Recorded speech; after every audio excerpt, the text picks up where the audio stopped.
Hello बच्चों, geometry of complex number के discussion को हम लोग और आगे थोड़ा बढ़ाते हैं। हम लोग जानते हैं कि अगर हमें Z1 माइनस Z2 मॉडुलस दे रखा हो तो इसका मतलब क्या होता है।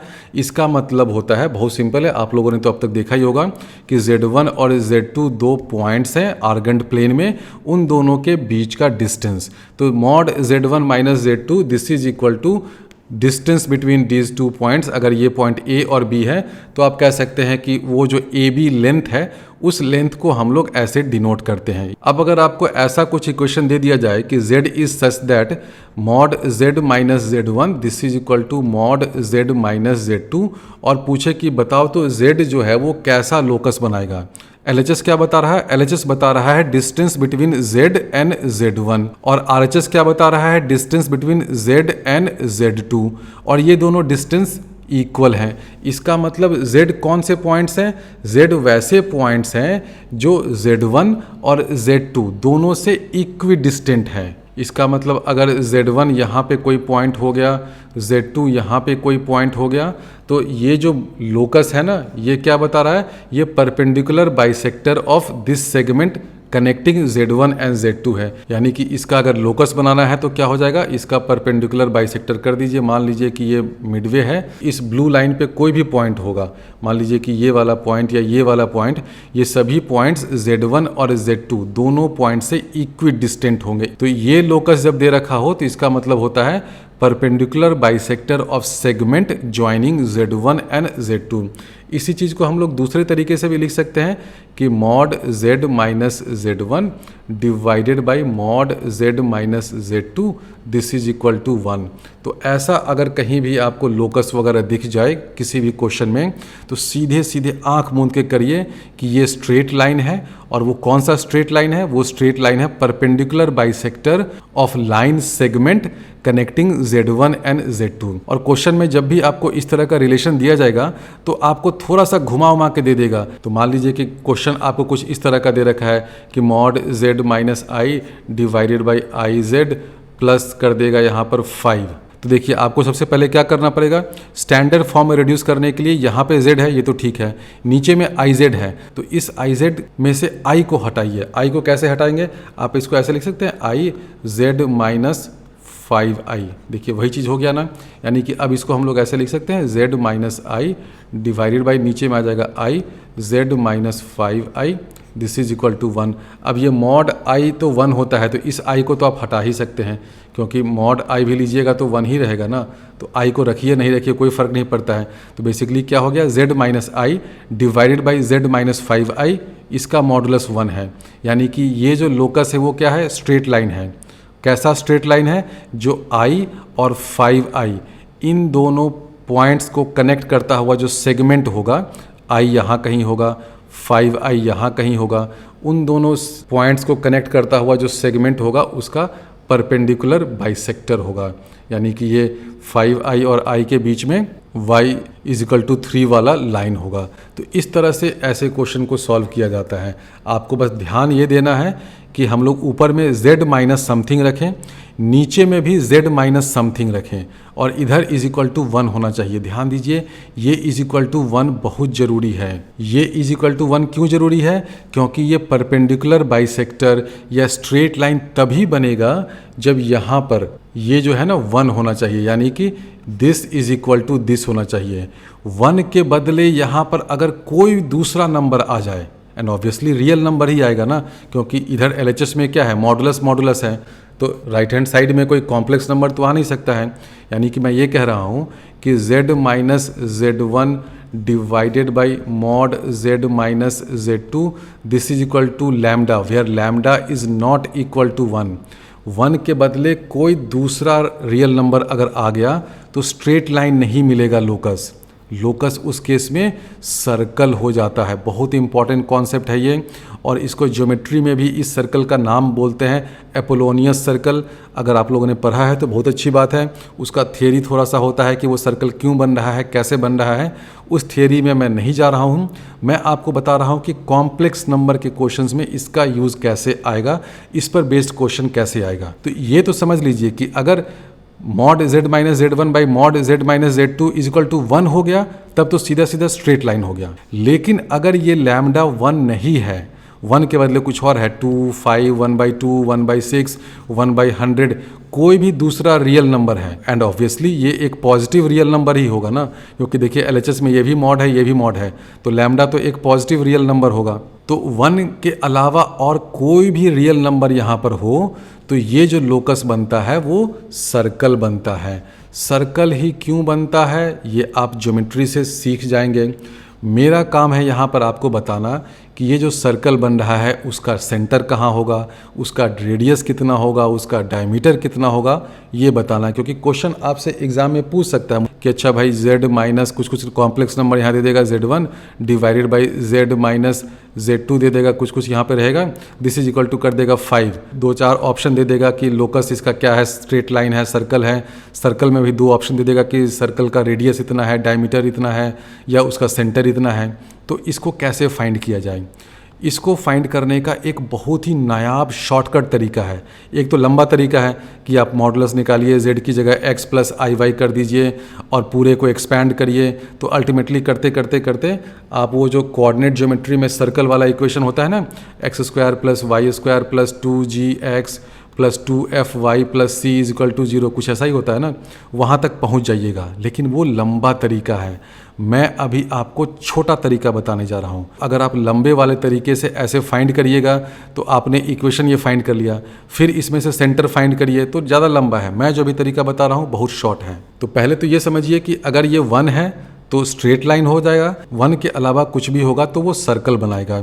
और इससे आपको ये भी पता चल रहा है कि ये जो स्ट्रेट लाइन है ना, ये देखिए क्या है, ये एक लिमिटिंग केस ऑफ सर्कल होता है। अब कुछ बच्चे बोलेंगे सर ये स्ट्रेट लाइन सर्कल कैसे हो गया? हो सकता है मैं स्ट्रेट लाइन, जैसे ये एक स्ट्रेट लाइन है, इसको भी सर्कल मान सकता हूँ, ये मानते हुए कि इस सर्कल का सेंटर इन्फिनिटी पे कहीं है और इसका रेडियस भी इनफाइनाइट है। आप ये अज्यूम कर सकते हैं कि ये एक बहुत ही बड़े सर्कल का छोटा सा पार्ट है, बहुत बड़े सर्कल का पार्ट है, और उस सर्कल का रेडियस इनफाइनाइट है, 10,100,000 माइल्स है। तो उस बड़े से सर्कल का एक छोटा सा पार्ट अगर आप लीजिएगा तो आपको तो एक स्ट्रेट लाइन ही दिखेगा ना।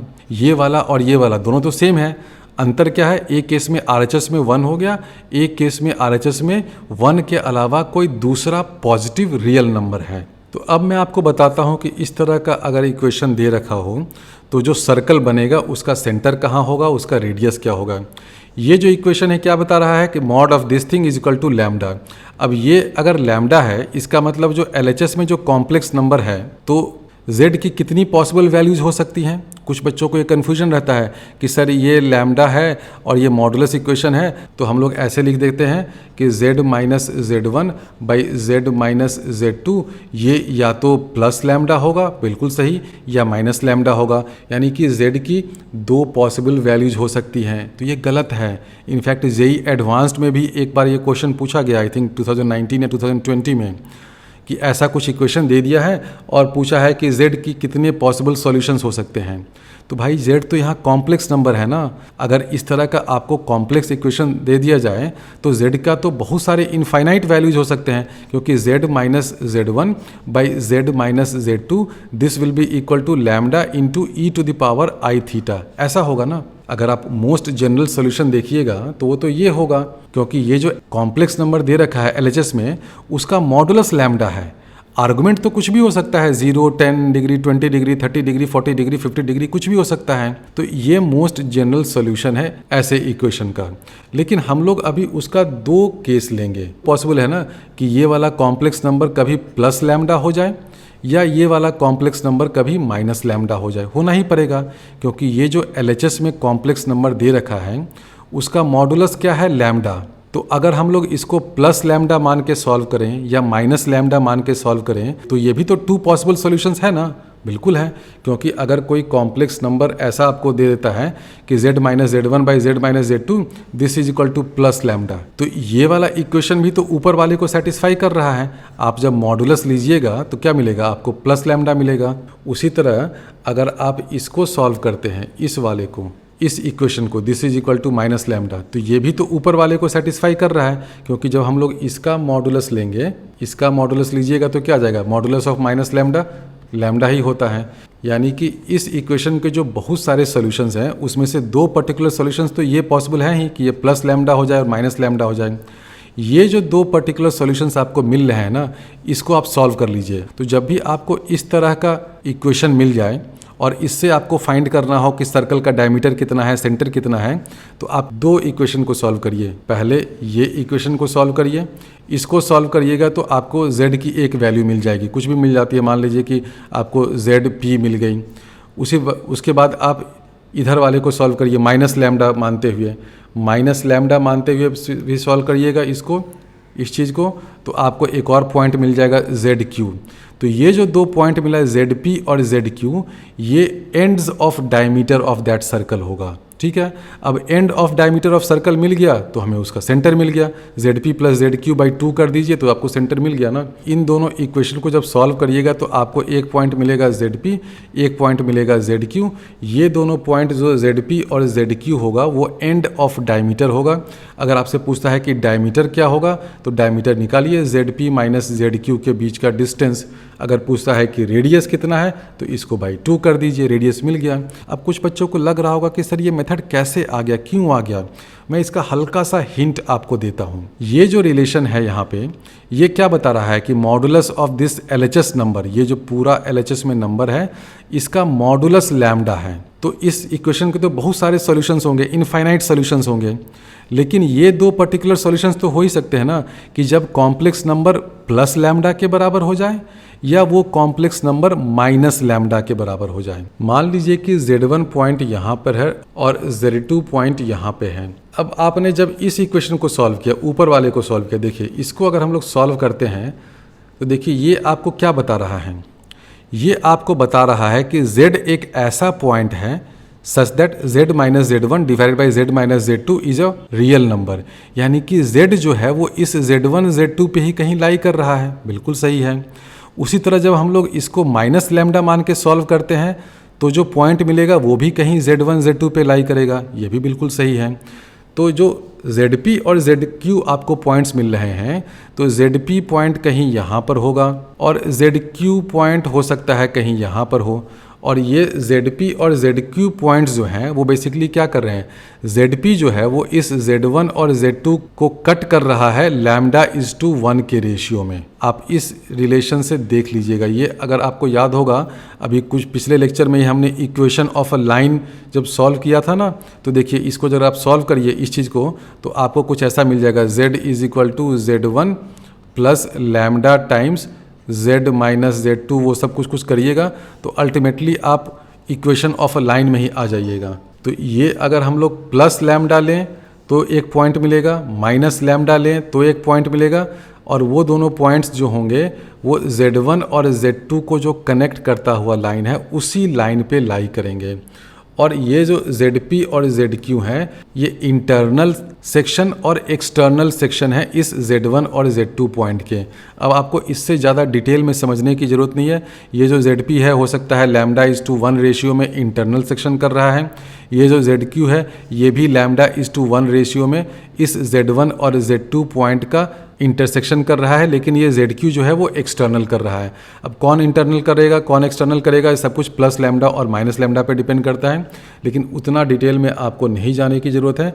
बस आपको ये देखना है कि आपको जब ये रिलेशन दे रखा है कि mod of this complex number is equal to lambda, where lambda is a real number, obviously positive real number होगा, तो आप दो इक्वेशन निकालिए।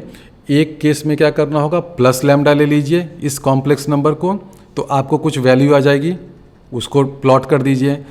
एक केस में माइनस लैम्डा ले लीजिए तो आपको Z की कुछ वैल्यू आएगी, उसको प्लॉट कर दीजिए। ये जो ZP और ZQ हो गया वो एंड्स ऑफ डायमीटर हो गया, यानी कि जो लोकस बनेगा ना वो ऐसा लोकस बनेगा, ZP और ZQ से पास करता हुआ सर्कल बनेगा। तो आपको ZP मालूम हो गया पहले इक्वेशन से, ZQ मालूम हो गया, तो अगर एंड ऑफ डायमीटर मालूम हो गया तो सेंटर कहीं यहाँ पर होगा, वो मालूम हो ही गया। एंड्स ऑफ डायमीटर मालूम हो गया तो आपको डायमीटर की वैल्यू भी मालूम हो गई। अगर आपको MCQ टाइप क्वेश्चन दे रखा हो और ऑप्शन में दे रखा हो कि ये सर्कल है कि नहीं, फिर कभी कभी ऑप्शन में दे देगा कि सर्कल है लेकिन सेंटर उसका ये है, तो आप देखिए कि जो सेंटर वाला पॉइंट है वो Z1 और Z2 वाले लाइन पे लाई कर रहा है कि नहीं। क्योंकि हो सकता है कि आपको 4 ऑप्शंस में से 2 ऑप्शन में दे दे कि सर्कल है, लेकिन एक में दे दे कि सेंटर कुछ और है, दूसरे में दे कुछ और है। तो कौन सा ऑप्शन सही है, तो आप उसको सीधे ऐसे चेक करिए कि ये जो सर्कल है उसका सेंटर Z1 और Z2 जो ऑलरेडी क्वेश्चन में गिवन होगा उससे पास करता हुआ जो लाइन है उसी पे लाई करेगा। यानी कि सेंटर कहीं यहाँ होगा, यहाँ होगा, यहाँ होगा। Z1 और Z2 से पास करता हुआ जो लाइन है उसी पे उस सर्कल का सेंटर होगा। अगर आपको एग्जैक्ट वैल्यू फाइंड करनी है तब तो आप प्लस लैम्डा माइनस लैम्डा मान करके 2 पॉइंट्स निकालिए, उनका मिड पॉइंट लीजिए, आपको सेंटर मिल जाएगा। लेकिन अगर उतना टाइम नहीं है और आपको मेथड ऑफ एलिमिनेशन करना है तो सबसे पहले तो लोकस में जो सर्कल वाला ऑप्शन नहीं है उसको तो वैसे ही उड़ा दीजिए, क्योंकि ये तो सर्कल ही देगा आपको। जब भी इस तरह का लोकस आपको मिले तो वो सर्कल ही देगा। उसके बाद आपको ऑप्शन में अगर 2 सर्कल मिल जाता है तो चेक करिए कि किस सर्कल का जो सेंटर है वो Z1 Z2 से पास करते हुए लाइन पे लाई करता है। ज़रूर उसमें से कोई एक ऑप्शन ऐसा होगा जिसमें सेंटर ऐसा पॉइंट दिया होगा जो Z1 और Z2 से पास करते हुए लाइन पे लाई नहीं कर रहा है। अगर दोनों ऑप्शन में लाई कर रहा है तब तो आपको एग्जैक्ट मेथड से ही करना पड़ेगा, उस केस में मेथड ऑफ एलिमिनेशन काम नहीं करेगा।